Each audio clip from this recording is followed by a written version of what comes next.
എല്ലാവർക്കും നമസ്കാരം. ഇന്ന് നമുക്ക് സമോസയും സ്പ്രിംഗ് റോളും എങ്ങനെയാണ് സ്പ്രിംഗ് റോൾ ഷീറ്റിൽ നിന്ന് ഉണ്ടാക്കുന്നത് നോക്കാം. നമ്മൾ ഇന്ന് ഉണ്ടാക്കുന്നത് ബീഫ് സമോസയാണ്. ചിക്കൻ വെച്ചിട്ട് നിങ്ങൾക്കിത് ഉണ്ടാക്കിയെടുക്കാവുന്നതാണ്.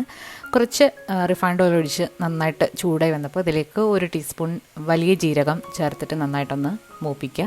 ഇതിലേക്ക് 1 ടീസ്പൂൺ ഇഞ്ചി പൊടിയായിട്ട് അരിഞ്ഞത്, വെളുത്തുള്ളി പൊടിയായിട്ട് ചതച്ചത്, അതുപോലെ തന്നെ പച്ചമുളക് പൊടിയായിട്ട് അരിഞ്ഞത്, ഇത്രയും കൂടി ചേർത്തിട്ട് പച്ചമണം നന്നായിട്ടൊന്ന് മാറ്റിയെടുക്കാം. അപ്പോൾ ഈ റെസിപ്പിയിലേക്ക് നിങ്ങൾക്ക് എല്ലില്ലാത്ത ചിക്കനും അതുപോലെ തന്നെ പച്ചക്കറി മാത്രം വെച്ചിട്ടും ചെയ്ത് എടുക്കാവുന്നതാണ്. ഇതിലേക്ക് ഒരു വലിയ സവാള വളരെ പൊടിയായിട്ട് അരിഞ്ഞതും കൂടി ചേർത്തിട്ട് കുറച്ച് ഉപ്പും കൂടി ഇട്ടിട്ട് സവാള നന്നായിട്ടൊന്ന് വഴറ്റിയെടുക്കാം. നമ്മളിന്ന് മിൻസ്ഡ് മീറ്റ് വെച്ചിട്ടാണ് ഈ സമോസ ഉണ്ടാക്കുന്നത്. അപ്പോൾ 1/2 കിലോയ്ക്ക് വേണ്ടിയിട്ടുള്ള അളവാണ് നമ്മൾ ഈ കാണിക്കുന്നത്. ഉള്ളി നന്നായിട്ടൊന്ന് വഴറ്റിയെടുക്കുക. കളറൊക്കെ ഒന്ന് മാറി വന്നു കഴിഞ്ഞാൽ ഇതിലേക്ക് ഒരു 1/4 ടീസ്പൂൺ മഞ്ഞൾപ്പൊടിയും 2 ടീസ്പൂൺ മല്ലിപ്പൊടിയും പിന്നെ നമ്മൾ വീട്ടിൽ തന്നെ പൊടിച്ചു വെച്ചിരിക്കുന്ന ഗരം മസാലയിൽ നിന്നും ഒരു 3/4 ടീസ്പൂണും കൂടി ഇതിലേക്ക് ചേർത്ത് കൊടുക്കാം. വീട്ടിൽ തന്നെ പൊടിച്ചത് ചേർക്കാനായിട്ട് ശ്രദ്ധിക്കുക, അപ്പോഴാണ് കറക്റ്റ് ടേസ്റ്റും മണമൊക്കെ കിട്ടുന്നത്. ഇതിലേക്ക് എരിവിനാവശ്യമായിട്ടുള്ള കുരുമുളക് പൊടിയും കൂടി ചേർക്കുന്നുണ്ട്. എല്ലാം കൂടി ചേർത്തിട്ട് പച്ചമണം നന്നായിട്ടൊന്ന് മാറ്റിയെടുക്കുക. പച്ചമണമൊക്കെ ഒന്ന് മാറി വന്നു കഴിഞ്ഞാൽ ഇതിലേക്ക് നമ്മൾ 1/2 കിലോ മിൻസ്ഡ് ബീഫാണ് ചേർക്കുന്നത്. മിൻസ്ഡ് ചിക്കൻ വെച്ചിട്ട് നിങ്ങൾക്കിത് ചെയ്യാവുന്നതാണ്. എല്ലില്ലാത്ത ചിക്കൻ മിക്സിയിലിട്ട് അരച്ച് എടുത്താലും മതി. നന്നായിട്ട് ഇളക്കി കൊടുക്കുക. ആവശ്യത്തിനുള്ള ഉപ്പും കൂടെ ചേർത്തിട്ട് കുറച്ച് മല്ലിയിലയും കൂടി ഇട്ടിട്ട് നമുക്കിത് അടച്ചു വെച്ച് നന്നായിട്ടൊന്ന് വേവിച്ചെടുക്കാം. മിൻസ്ഡ് മീറ്റ് നമ്മൾ ഇതിലേക്കൊക്കെ ചേർക്കുമ്പോൾ കഴുകേണ്ട ആവശ്യമില്ല. അത് ഓൾറെഡി അരച്ച മീറ്റാണ്. അരച്ച മീറ്റ് കഴുകിയാൽ അതെല്ലാം വെള്ളത്തിൽ അലിഞ്ഞു പോകും. അതുകൊണ്ട് കഴുകേണ്ട ആവശ്യം ഇല്ല. ഇപ്പോൾ നമ്മുടെ ബീഫ് മിൻസ്ഡ് റെഡി ആയിട്ടുണ്ട്. നന്നായിട്ട് വെന്ത് വന്നിട്ടുണ്ട്. ഇനി ഇതിലേക്ക് നമ്മൾ ഒരു 3 ഉരുളക്കിഴങ്ങ് മീഡിയം സൈസിലുള്ളത് പുഴുങ്ങി തൊലി കളഞ്ഞ് ഉടച്ചിട്ട് ഇതിലേക്ക് ചേർത്തിട്ട് നന്നായിട്ട് മിക്സ് ചെയ്തെടുക്കുക. ഉപ്പൊക്കെ നോക്കിയിട്ട് അഡ്ജസ്റ്റ് ചെയ്തതിന് ശേഷം കുറച്ച് മല്ലിയിലയും കൂടി ഇട്ടിട്ട് ഇത് നന്നായിട്ടൊന്ന് തണുപ്പിച്ചെടുക്കുക. നമ്മുടെ ഫില്ലിങ് ഇവിടെ റെഡി ആയിട്ടുണ്ട്. ഇന്ന് നമ്മൾ സമോസ അതുപോലെ തന്നെ സ്പ്രിംഗ് റോൾ ഉണ്ടാക്കുന്നത് ഈ സ്പ്രിംഗ് റോൾ ഷീറ്റ് വെച്ചിട്ടാണ്.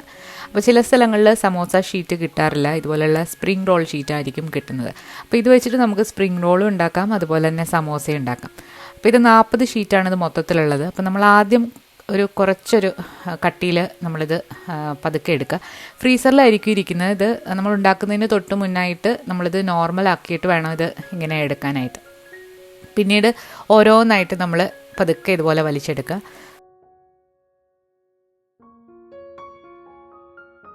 ഈ ഷീറ്റ് നമ്മൾ ഇതുപോലെ ഒന്ന് മടക്കുക ആദ്യം തന്നെ.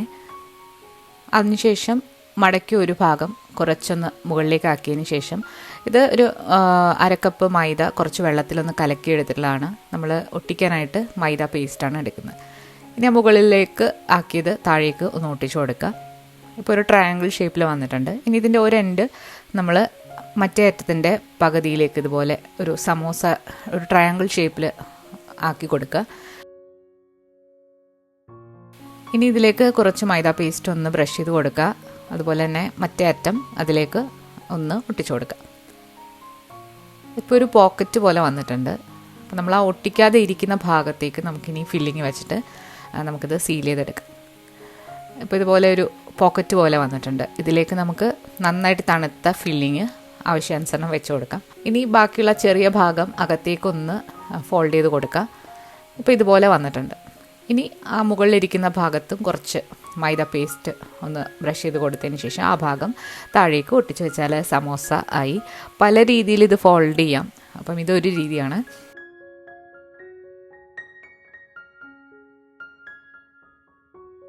ഇപ്പോൾ നമ്മുടെ സമോസ ഇവിടെ റെഡി ആയിട്ടുണ്ട്. ഇതേപോലെ തന്നെ നമുക്ക് സ്പ്രിംഗ് റോളും ചെയ്തെടുക്കാം. സ്പ്രിംഗ് റോളിന് കുറച്ച് നീളത്തിലാണ് ഫില്ലിങ് വെക്കേണ്ടത്. അപ്പോൾ ഇത് ഈസിയാണ് കുറച്ചുകൂടെ ഫോൾഡ് ചെയ്തെടുക്കാനായിട്ട്. 2 സൈഡിലേക്കും മടക്കി കൊടുക്കുക. അതിനുശേഷം മൈദ പേസ്റ്റ് എല്ലാ ഭാഗത്തേക്കും ഒന്ന് സ്പ്രെഡ് ചെയ്ത് കൊടുത്തിട്ട് ഇത് റോൾ ചെയ്തെടുക്കുക. അപ്പോൾ സ്പ്രിംഗ് റോളിനും ഇതേ ഫില്ലിങ് വെച്ചിട്ട് തന്നെ നമുക്ക് ചെയ്യാം. അപ്പോൾ ഇങ്ങനെയെല്ലാം സമോസ അതുപോലെ തന്നെ സ്പ്രിംഗ് റോൾ ആക്കിയിട്ട് നമുക്ക് ഫ്രീസ് ചെയ്ത് സൂക്ഷിക്കാം. ആവശ്യാനുസരണം എടുത്ത് ഫ്രൈ ചെയ്തെടുത്താൽ മതി. അപ്പോൾ നമ്മൾ ചൂടായി കിടക്കുന്ന എണ്ണയിലേക്ക് സമോസയും അതുപോലെ തന്നെ സ്പ്രിംഗ് റോളും ഇട്ട് മീഡിയം ഫ്ലെയിമിലിട്ട് ഫ്രൈ ചെയ്തെടുക്കാം. ഫ്രീസ് ചെയ്തിട്ട് നോർമൽ ടെമ്പറേച്ചർ ആകുമ്പം ആണ് എടുത്ത് ഫ്രൈ ചെയ്യേണ്ടത്. നല്ല ക്രിസ്പി ആയിട്ടുള്ള നല്ല ടേസ്റ്റി ആയിട്ടുള്ള ഫില്ലിങ്ങോട് കൂടിയിട്ടുള്ള സമോസ അതുപോലെ തന്നെ സ്പ്രിംഗ് റോളും ഇവിടെ റെഡി ആയിട്ടുണ്ട്. ഇതേ രീതിയിൽ നിങ്ങൾ ഫില്ലിംഗ് ഒന്ന് തയ്യാറാക്കി നോക്കണം, തീർച്ചയായിട്ടും ഇഷ്ടപ്പെടും. ബീഫ് വെച്ചിട്ട് സമോസ ചെയ്യുമ്പോൾ ഒരു പ്രത്യേക ടേസ്റ്റാണ്. ഇതിൻ്റെ ഉള്ളിൽ നിങ്ങൾക്ക് വേണമെന്നുണ്ടെങ്കിൽ ചീസൊക്കെ ആഡ് ചെയ്യാവുന്നതാണ്. ഇന്നത്തെ വീഡിയോ ഇഷ്ടമായാലും ലൈക്ക് ചെയ്യാനും ഷെയർ ചെയ്യാനും കമൻറ്റ് ചെയ്യാനും മറക്കരുത്. പുതിയൊരു വീഡിയോ ആയിട്ട് നമുക്ക് വീണ്ടും കാണാം. താങ്ക്